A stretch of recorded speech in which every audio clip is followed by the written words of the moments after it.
সিলেটে আরো একবার বাঘের গর্জন, আর সেই গর্জনে কুপকাত হয়ে পাকিস্তান বধ আরো একবার। সিলেট টেস্টে পাকিস্তানকে ৭৮ রানে হারিয়ে ২-০ ব্যবধানে সিরিজ জিতেছে বাংলাদেশ। পাকিস্তান পেয়েছে হোয়াইট ওয়াশ বা বাংলা ওয়াশের স্বাদ। ৭ উইকেটে ৩১৬ রান নিয়ে পঞ্চম দিনের খেলা শুরু করে পাকিস্তান। জয়ের জন্য পাকিস্তানের দরকার ছিল ১২১ রান, বাংলাদেশের প্রয়োজন ছিল মাত্র ৩ উইকেট। শুরুতে বৃষ্টির কারণে খেলা শুরু করতে কিছুটা দেরি হয়েছে, তবে সিলেটের ড্রেনেজ সিস্টেম ঢাকার মতোই দুর্দান্ত। ১০ থেকে ১৫ মিনিটে শুরু হয়ে গেল খেলা। আগের দিন টিকে থাকা দুই পাকিস্তানি ব্যাটার মোহাম্মদ রিজওয়ান এবং সাজিদ খান দেখে শুনে সামলেছেন বাংলাদেশি বোলারদের।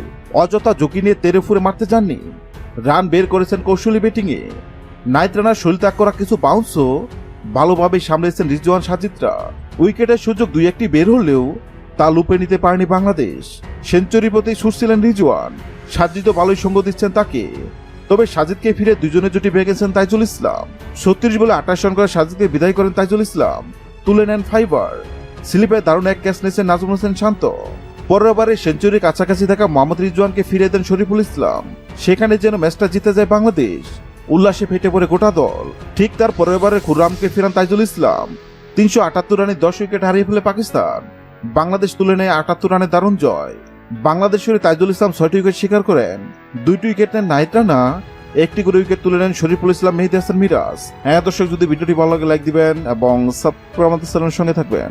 ভিডিওটি দেখার জন্য আপনাকে অসংখ্য ধন্যবাদ।